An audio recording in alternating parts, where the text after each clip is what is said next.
So again with the price conditioning, because I think it's the most important thing other than building urgency in a sale. So price conditioning for final expense is really, really simple. I just say, hey, if something happened to you, would you be able to afford a $20,000 bill? And they said, what do you mean? I said, well, like if something happened to you and your family was like, hey, we want to have a nice send-off for Uncle Jerry, and they're not rich people, and they look at everything and they do the funeral and it looks like it's going to be $12,000 or $13,000, but then they want to fly in a couple of your cousins and a couple of your twin sister who lives in Minnesota, and they got to put her up for a couple of days because she can't stay with anybody. You'd be surprised after having food and a party and buying a casket and a plot and all that, or shipping you back to old Minnesota. I like to pick on people from Minnesota, so if you're from Minnesota, I love you. It's just the way you talk cracks me up. And I have a lot of people like that in Florida that move here, and they're my favorite. But anyway, they're gonna ship you back. And that's not gonna be cheap to ship a body back to Minnesota from, I live in Florida or wherever. That's not gonna be cheap. So it'll end up being $20,000 really quickly.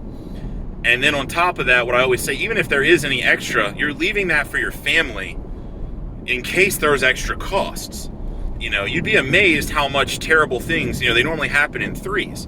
You pass away, well, the person that's supposed to take care of it, their car explodes, or has a flat tire, or they're so upset they get in an accident. A little, $2,000 or $3,000 extra dollars goes a long way. And even if it's only $100 extra dollars, it all helps because now they don't have the stress. Now, I used $20,000 there. The reality is I'm probably going to sell them a policy for 15 or 10. That's the reality. But if I use 20 or 30 or 25, it makes it seem like they're overinsured. That's a lot. That's a big number. $30,000, Jesus Christ, that's a lot. Well, $10,000 sounds like nothing. That's a joke. There you go. That's what you want it to feel like. You want to lower that stress. Where if I just said, hey, it's $10,000, you'd be like, holy shit. Or if I said, hey, it's $30,000, but because of X, Y, and Z, we can do it for 15. Now it sounds like a great deal. It's a perception. So always keep that in mind. You're building a perception of the value through the client. So let's rewind it. Now that was with final expense insurance. That's a little tougher because it's intangible. Now imagine you go to a jewelry store. You're picking out an engagement ring for your husband or your wife or your partner, whoever. And you're looking at, say diamonds. And someone says, hey, yeah, that diamond's $10,000. Just a diamond. And if we build the ring, it'll be about 15. Well, that sounds like a lot of money. You didn't want to spend that amount of money. And then they say, without missing a beat, that's awesome, but this diamond, it's the same size, same cut, but it's not quite as clear, which you can't tell because you don't have a loop on it. It's a different class of diamond. That one's only $7,000, and with the ring all in, because we've been trying to get rid of that diamond, I'll do that in the ring. I'll do the whole thing for 10 grand versus the 15 or so of the other one. How's that sound to you?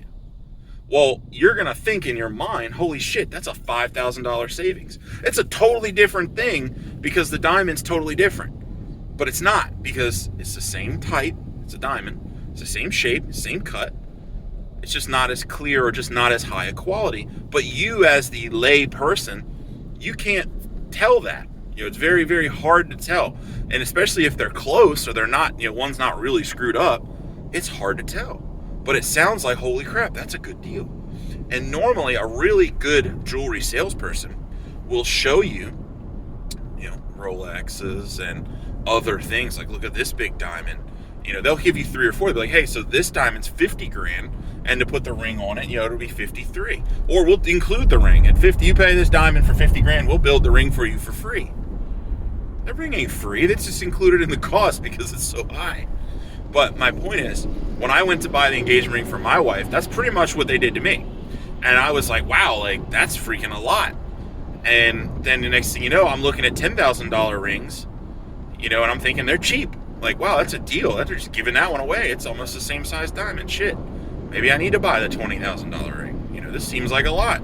Now, granted, I didn't end up doing that, but it really, in my mind, it set that perception really quickly. That's all you're trying to do. When someone walks on a lot at at a car lot, first thing you should say is, hey, those, the new XYZs are like 50 grand. Is that what you're looking for? If they are. And then they're going to be like, oh, well, that's a little more than I want to spend, but I like them. I'd be like, okay, great. Well, let's take a look at them. Let's go for a test drive and see if we can do, something special for you. Well, if they normally retail at 55 grand and you can get them out the door for less, that's a great deal, period. Now, I know with cars it's tough because there's so many prices online. And even that's kind of a sham too, because they throw on all those extra fucking charges, taxes, all that stuff.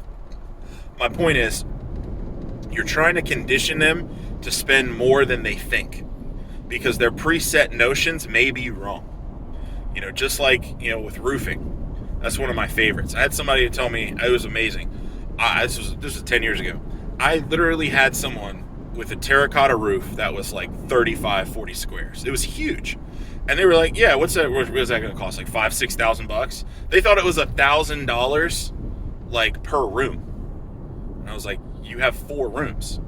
And they're like, yeah. And I'm like, this house is enormous. Like what are you talking about? This is a very expensive roof with terracotta. Like, this is craziness. Like, but their perception when I actually ended up selling them, which was crazy.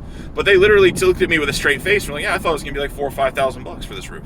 And I said, it would be $4,000 or $5,000 for us to repair some of this, not even all of your roof, because of the size, shape, and type of material. But they had that in their mind. So you got to always be ready to attack that first, because you don't want that coming up when you drop the price. You don't want to be like, oh yeah, your roof's going to be $34,000, and with our 10% off, we can do it for $31,000. Oh, I thought it was going to be $4,000. You can't come back from that. You can't close that distance. So you need to attack that early. That's why price conditioning is just as important as building urgency. Follow, subscribe. It's easy. Give me the thumbs up, goddammit. It's awesome. It helps me with this YouTube algorithm. I'm trying to grow my business. Help me help you. Get out there and sell something.